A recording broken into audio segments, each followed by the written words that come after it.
Assalamualaikum warahmatullahi wabarakatuh. Salam budaya rahayu bagi kita semua saudara senusantara. Dusuan kali ini kita akan mendatangi sebuah tempat jasa layanan cuci botol. Layanan cuci botol tak hanya di tempat-tempat yang mewah saja, namun ada pula cuci botol yang berada di pinggir sawah dengan harga yang cukup relatif murah sehingga sangat mudah dijangkau. Meskipun terbilang murah, namun soal pelayanan cuci botol di tempat yang akan kita kunjungi ini memang dilakukan secara profesional dan dilayani dengan embake-embake yang cantik ayu, kinclong, moblong-moblong. Kebanyakan orang-orang yang ingin melakukan cuci botol milik mereka biasanya dari kalangan bapake petani, ada pula dari kalangan ekonomi ke bawah, sehingga memang jalan satu-satunya untuk mencuci botol ya di tempat yang akan kita kunjungi ini. Bagi kalian-kalian yang masih jombloan, bujang lapuk, perjaka tua maupun duda tersakiti, barangkali kalian ingin mencoba jasa layanan cuci botol yang akan kita kunjungi ini, ya monggo-monggo saja. Daripada botol-botol kalian hanya kalian pakai buat pipis saja.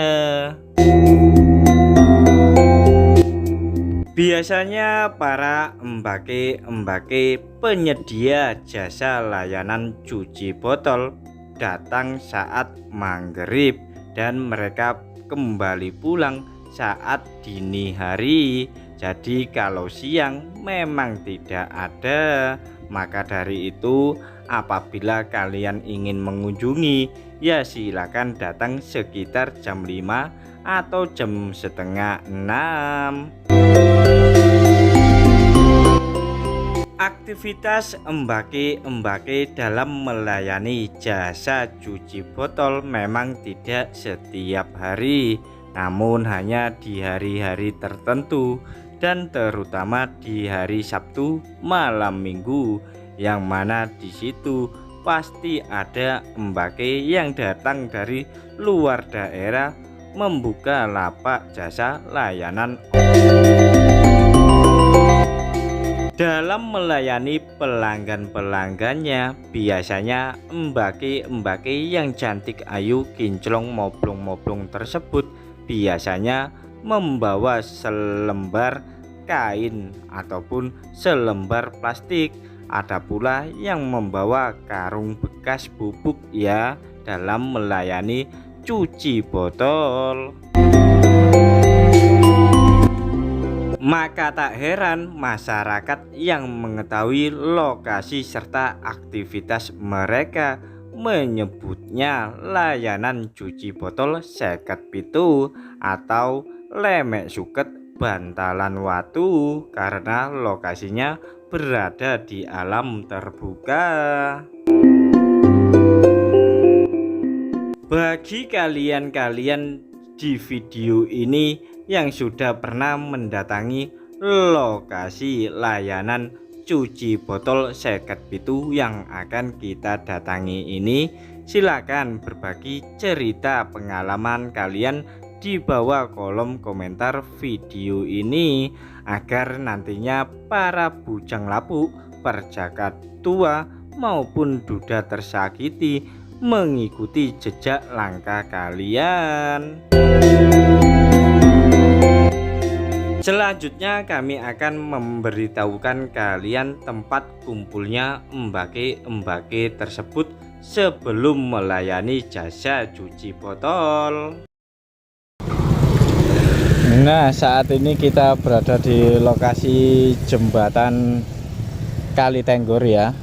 ya, yang mana di sini terkenal tempat apa itu, jualan krengsengan bekecot, yang mana biasanya itu mbaknya itu berjaga di pojokan jembatan sana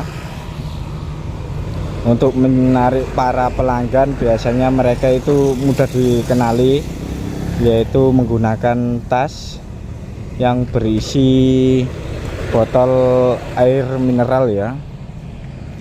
Nah, di sini biasa dulu itu ramai sekali kawasan ini. Mbak-mbaknya itu bawa tas botol air mineral, digunakan sebagai cuci bau ya. Setelah melakukan transaksi krengsengan bekecot, mereka membersihkan menggunakan air tersebut, dan harganya memang benar-benar relatif murah, yakni sekitar 20 hingga 25, jadi seharga kacang rebus. Nah, mengenai itu nanti kita akan coba tanya sama warga yang berada di sekitar tempat ini mengenai lokasi tempat krengsengan bekicot di Kali Tenggor. Nah, setelah kita melihat titik kumpul persiapan dari embake-embake dalam melakukan layanan cuci botol, selanjutnya kita akan melihat dari dekat tempat yang mana embake-embake tersebut melayani cuci botol beralas tikar kecil atau koran, bahkan perlak serta plastik. Seperti yang kalian lihat ini, memang tidak ada bilik-bilik suara atau bilik-bilik khusus dalam melayani jasa layanan cuci botol kalian, dan lokasi ini memang disebut dengan cuci botol seket pitu Lemek Suket Bantalan Watu. Selain didukung dengan rerumputan ataupun ilalang yang cukup tinggi sebagai pengganti dari bilik-bilik khusus, namun di area ini memang gelap gulita saat malam hari. Jadi kalian tak perlu khawatir apabila kalian saat melakukan aktivitas cuci botol tidak ketahuan orang. Meski gelap gulita, kalian juga tak perlu khawatir apabila mencari embake-embake yang biasanya melayani jasa cuci botol, yang mana mereka biasanya memberi isyarat maupun kode rahasia berupa kedipan-kedipan dari sinar senter yang mereka bawa. Kedipan-kedipan dari sinar senter yang embake-embake yang cantik, ayu, kinclong, moblong-moblong yang ia bawa seperti kunang-kunang di saat malam hari. Jadi apabila kalian tak melihat sinar cahaya tersebut, maka otomatis embake-embake tersebut sedang melayani cuci botol para pelanggannya. Kami sarankan apabila kalian ingin menjadi pelanggan pertama di seputaran tempat ini, alangkah baiknya kalian datang lebih awal, karena apabila kalau sudah agak malam, tentu saja embake-embake tersebut sudah melayani para pelanggan yang lainnya. Nah, setelah perjalanan yang cukup jauh dan melelahkan, akhirnya kita sudah sampai di titik koordinat yang mana biasanya disinilah embake-embake membuka lapak-lapak mereka dalam melayani layanan cuci botol bagi bapake-bapake. Meski tanpa penerangan lampu yang cukup terang, namun kawasan tempat ini selalu ramai.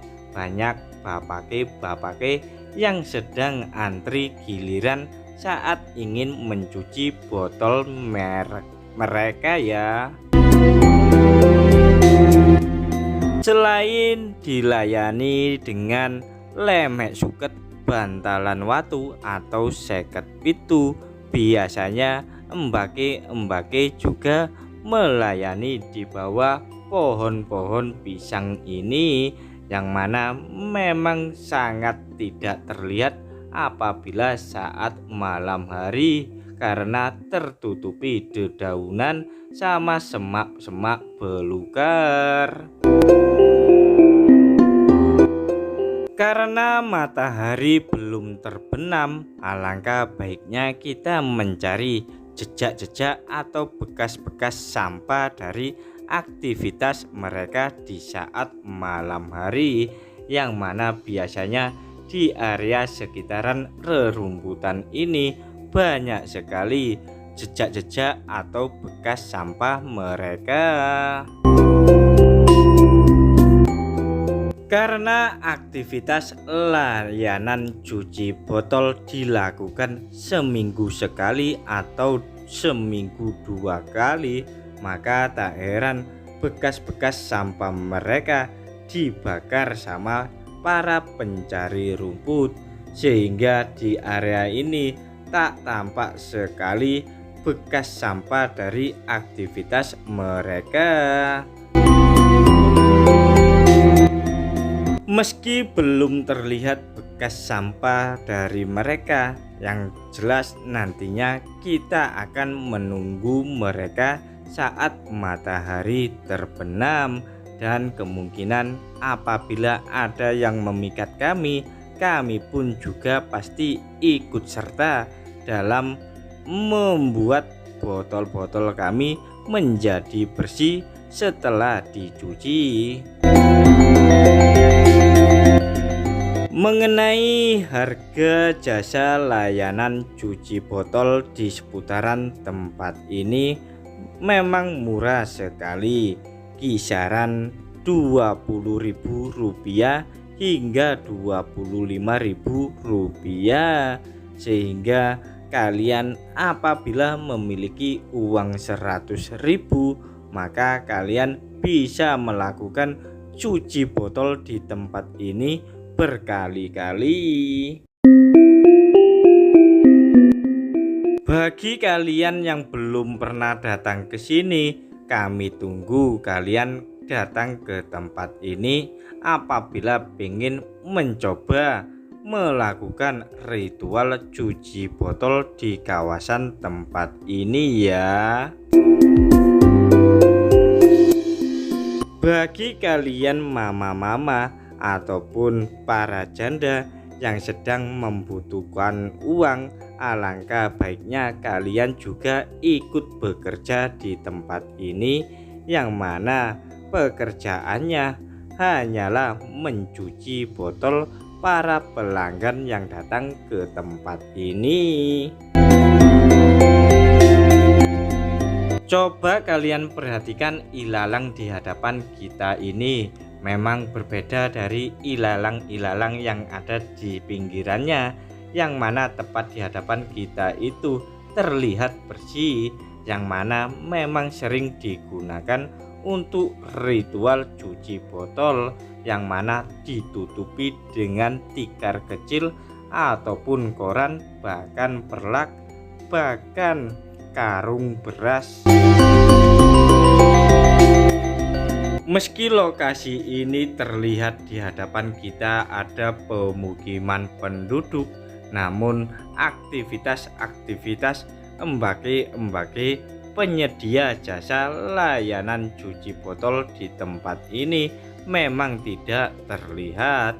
karena memang tak ada penerangan jalan umum sehingga kalau malam gelap gulita dan membuat kita bikin aman dan nyaman saat dilayani cuci botol. Selagi kita tidak bisa membantu memberikan pekerjaan yang layak bagi para embake-embake penyedia jasa layanan cuci botol, alangkah baiknya kalian tidak menghukum atau menjustis mereka, karena mereka juga butuh makan untuk menafkahi keluarganya. Karena kalian tahu sendiri, pekerjaan di negara kita ini memang sangatlah sulit.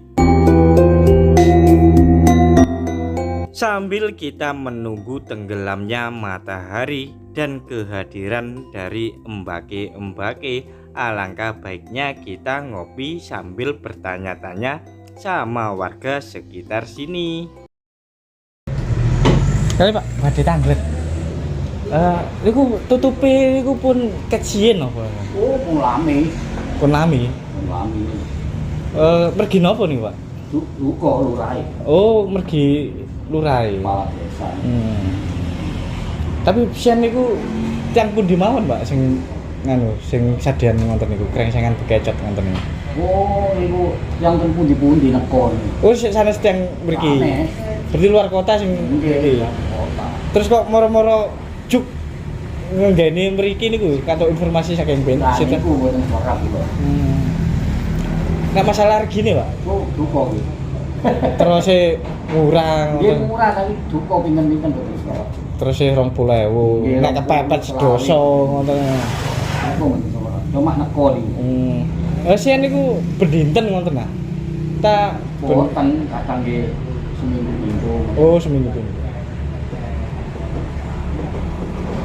Nggih, ten pinggir lepen nih. Nggih.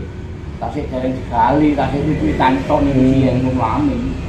Yen rumbuk iki. Berarti nek ngonten niku ten pundi, Pak? Napa? Ngonten niku nih. Nggih ten pinggir kali. Nggih lemekan suket ngonten iki. Lho, lemekan suket ya Allah. Berarti lemekan suket bantalan watu nggih. Nggih. Yang nekon-nekon iki. Nggih. Biasane enten pinten, Pak? Tiang ini sedoso enten. Boten mesti. Paling sekawan, asal. Oh, sekawan gangsal. Berarti pinggir lepen nggih, ngene niku. Mboten ten jagung-jagung. Boten enten.